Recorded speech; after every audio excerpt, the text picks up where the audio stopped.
semuanya, Assalamualaikum. Balik lagi di Eka Saniati Channel. Hari ini aku bakal ngebahas tentang hantu-hantu di Indonesia yang katanya hantu-hantu ini tuh nggak cuma bisa nakut-nakutin doang, tapi juga membawa kematian untuk orang-orang yang melihatnya. Nah, apa aja hantu-hantunya?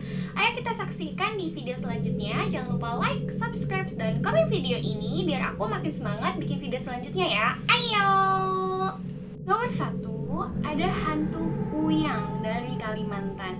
Nah, kuyang ini dipercaya sama masyarakat sosok kepala, dimana kepala ini buntung, cuma kepalanya aja tapi dengan organ tubuh yang masih melayang. Jadi ini kepala nih, so organ tubuh bagian dalam badannya tuh masih nempel gitu. Nah, konon kuyang ini adalah jelmaan dari manusia yang sedang mempelajari ilmu hitam, dimana untuk meningkatkan ilmu hitamnya ini, kuyang harus mengkonsumsi darah bayi yang baru lahir. Masyarakat Kalimantan itu sangat takut nih dengan kehadiran si kuyang ini, karena kuyang ini suka mencari ibu-ibu yang sedang dalam proses melahirkan, dimana dia bakal masuk tuh ke dalam rumahnya. Masuk, entah dia lewat loteng, apa dia lewat jendela, terus dia bakal nyamperin ibu-ibunya itu ke sela-sela kaki si ibu, terus dia menghisap darah bayinya yang baru lahir gitu. Nah, konon katanya kuyang ini berasal dari seorang wanita. Jadi dulu ada seorang wanita yang sangat cantik, saking cantiknya dia ini sering dipuji-puji ini sama orang, kemanapun dia pergi dia ini selalu dipuji.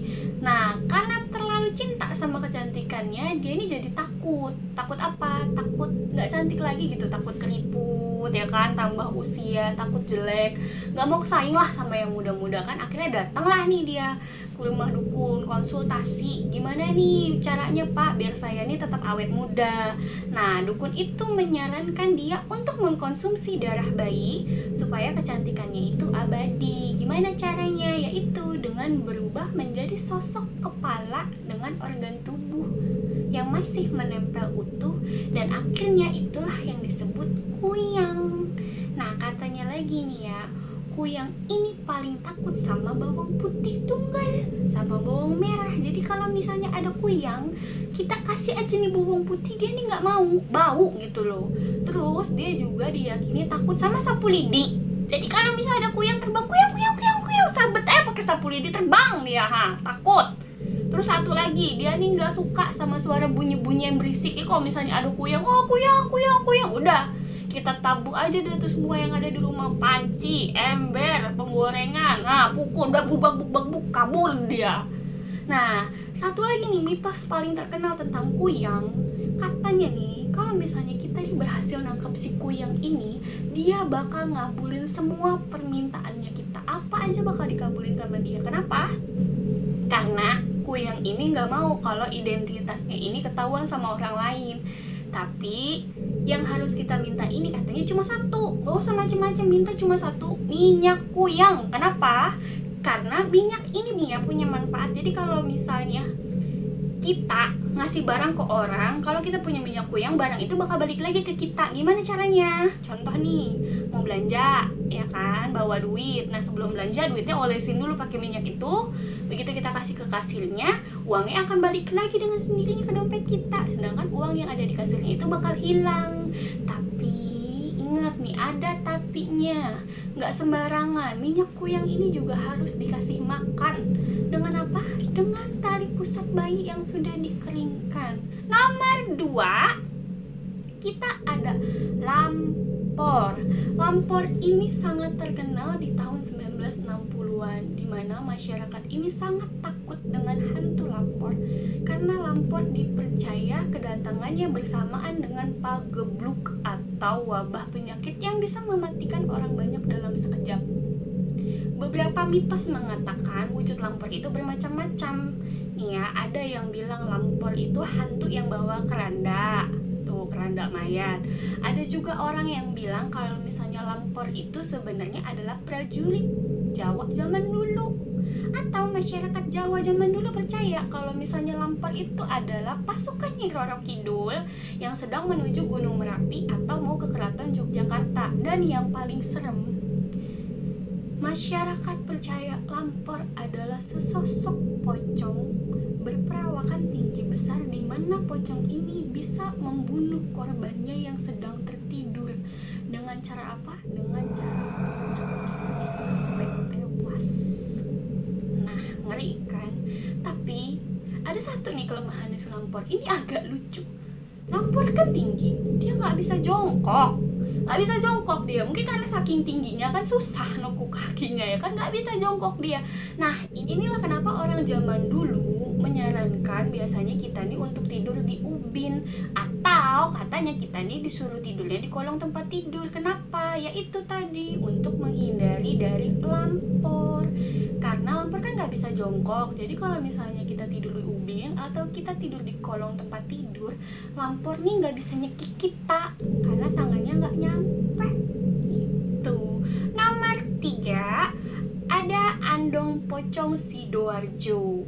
Nah, Andong Pocong ini menjadi teror yang sangat menakutkan di Sidoarjo pada kisaran tahun 2007 dan 2008, di mana waktu itu masyarakat benar-benar takut akan kehadiran sesosok makhluk pocong yang mengendarai andong. Kenapa takut? Karena masyarakat percaya orang yang bertemu dengan andong pocong ini atau rumahnya didatangi andong pocong ini akan sakit dan meninggal. Kayak gitu. Beberapa versi mengatakan, pertama, andong pocong itu berasal dari 2 orang mempelai yang meninggal tidak wajar. Kenapa? Jadi dulu ceritanya ada mempelai nih, pengantin baru, lagi naik arak-arakan andong. Kalau di sini kan arak-arakan mempelai naik mobil, di sana naik andong. Jadi begitu dia lagi arak-arakan keliling kampung, terjadilah acara tarik menarik antara keluarga mempelai dan mempelai karena ternyata pernikahan mereka ini belum disetujui. Nah, naasnya saat terjadi tarik menarik itu, kuda yang menarik andong itu merasa tidak nyaman dan akhirnya mengamuk sehingga menyebabkan kedua pengantin itu terpental dan tewas seketika. Versi kedua mengatakan ini berhubungan dengan Lampur Lapindo. Kenapa?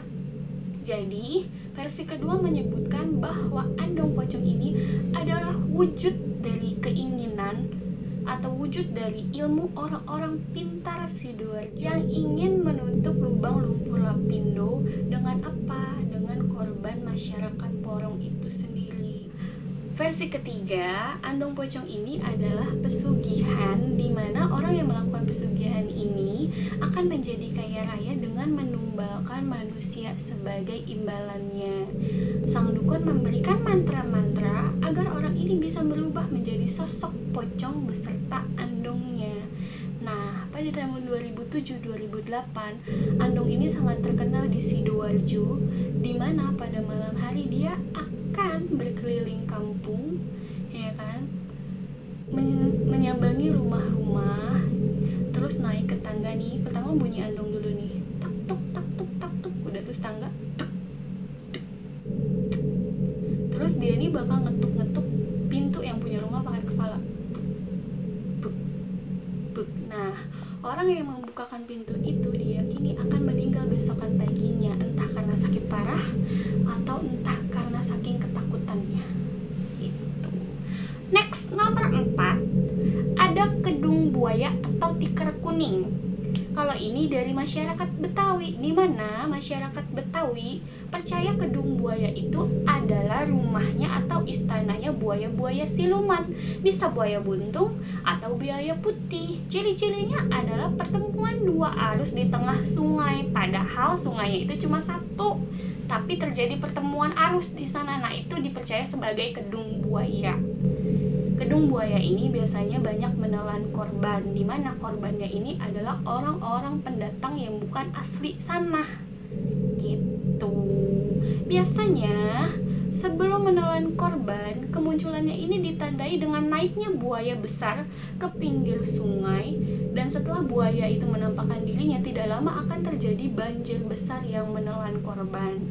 Atau dia bisa mewujudkan dirinya menjadi sebuah tikar yang terlihat seperti batu, di mana saat tikar itu dipijak oleh seseorang, tikar ini akan turun ke bawah dan dia akan menyeret menggulung korbannya hingga tenggelam ke dalam air. Biasanya korban-korban dari kedung buaya atau tikar kuning ini mayatnya tidak ditemukan, atau kalaupun ditemukan sebelumnya harus dilakukan ritual-ritual tertentu seperti itu. Next, nomor 5, kita ada kuntilanak merah. Nah, kuntilanak merah ini lumayan terkenal ya, udah pasti pada tahu, udah pernah difilmin juga, ya kan? Mitosnya kuntilanak merah ini adalah wanita yang meninggal dalam keadaan penuh amarah dan penuh dendam. Karena itulah bajunya yang seharusnya putih berubah menjadi merah karena hasrat dendam yang sangat besar dalam dirinya. Mitosnya kuntilanak merah ini berasal dari seorang wanita yang diperkosa oleh kekasihnya sendiri sampai hamil. Tapi saat si wanita minta pertanggungjawabannya, si lelakinya ini tidak mau bertanggung jawab. Dia malah membunuh wanitanya dalam keadaan hamil besar dan dikuburkan hidup-hidup. Nah, saat dikuburkan hidup-hidup itulah dendamnya menumpuk, plus darah dari perutnya itu keluar kan, karena dia dalam keadaan hamil besar, dan darah yang keluar itu saking banyaknya merubah pakaiannya yang tadinya putih menjadi merah. Bahayanya kuntilanak merah ini, dia nih nggak cuma ketawa hihihi kayak kuntilanak biasa, enggak. Dia nih mungkin karena dendamnya besar ya, dia nih cukup berani. Dia nih nggak cuma ngetawain doang, dia nih berani tiba-tiba memunculkan dirinya di depan orang-orang yang sedang berkendara, atau yang paling ekstrim dia akan menabrakkan dirinya ke depan kaca pengendara sehingga pengendara menjadi limbung dan terjadi kecelakaan. Nomor 6, ada Begu Ganjang. Begu Ganjang ini adalah sosok hantu yang berasal dari Sumatera. Begu artinya hantu, ganjang artinya panjang. Jadi Begu Ganjang ini adalah sosok hantu yang sangat panjang, dimana dia nih berperawakan sangat menyeramkan, bermata merah, bergigi runcing panjang, kukunya panjang, rambutnya panjang, acak-acakan, dan lidahnya juga menjulur panjang. Bahkan orang-orang yang pernah melihat Begu Ganjang mengatakan bahwa lidahnya nyaris mencapai kaki Begu Ganjang itu sendiri. Awalnya, masyarakat Sumatera zaman dahulu menggunakan Begu Ganjang untuk menjaga perkebunannya dia nih, supaya tidak dicuri. Tapi lambat laun, Begu Ganjang ini mulai berubah menjadi sangat jahat karena keserakahan manusia. Kenapa? Karena lama-lama manusia ini tidak hanya memelihara Begu Ganjang untuk menjaga perkebunannya saja, tapi untuk pesugihan, mencari kekayaan, dan untuk membunuh orang-orang yang menjadi saingan bisnisnya atau orang-orang yang dia benci. Dimana korban Begu Ganjang ini kan dirobek perutnya sampai ususnya ini terburai kemana-mana. Ngeri coy. Atau orang yang melihat Begu Ganjang ini akan jatuh sakit terus meninggal. Begu Ganjang ini berasal dari bayi yang meninggal kurang dari 7 hari, di mana potongan tubuh bayi ini akan dicuri oleh dukun-dukun hitam dan kemudian ditempa menjadi Begu Ganjang. Memelihara Begu Ganjang ini sendiri bukan main-main. Kenapa?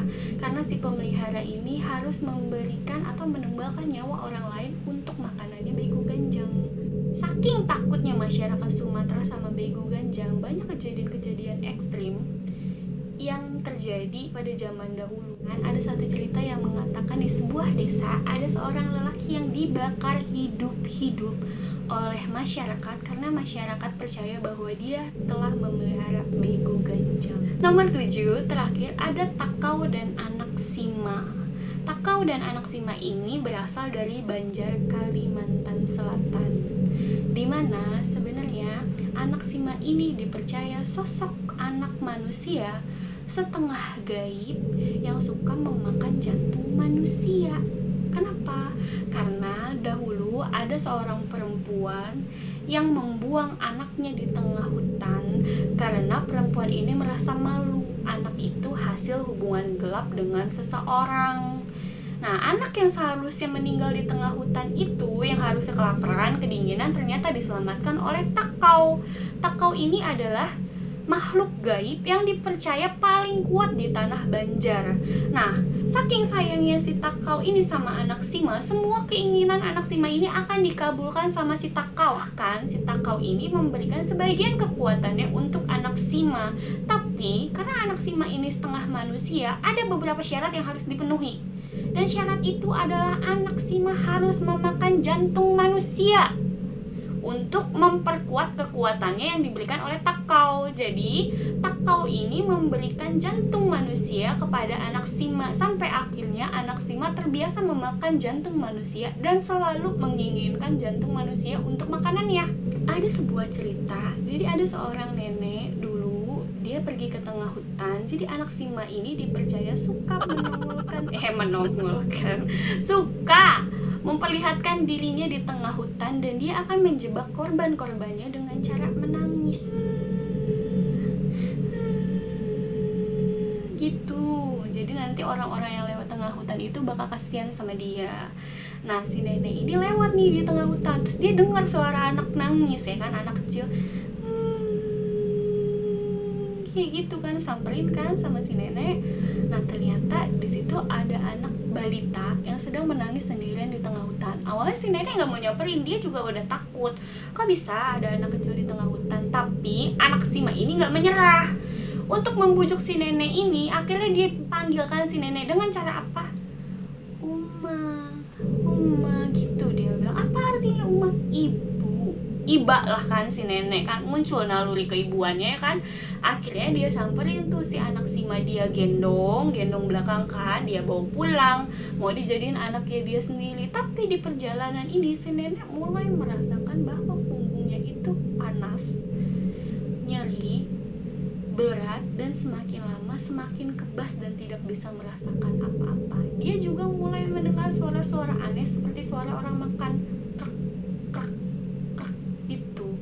Dan begitu dia menengok ke belakang, apa yang dia lihat? Anak Sima sedang berusaha memakan punggungnya sedikit demi sedikit, sampai akhirnya punggung si nenek berlubang dan dia memasukkan tangannya ke dalam lubang itu, kemudian mencari jantung si nenek.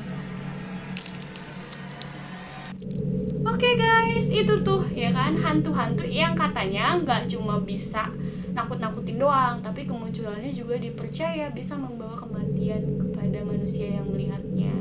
Oke, itu aja video kali ini dari aku. Jangan lupa like, subscribe, dan komen video ini. Terus bunyiin tombol lonceng notifikasinya biar kalau misalnya aku upload video baru kalian dapat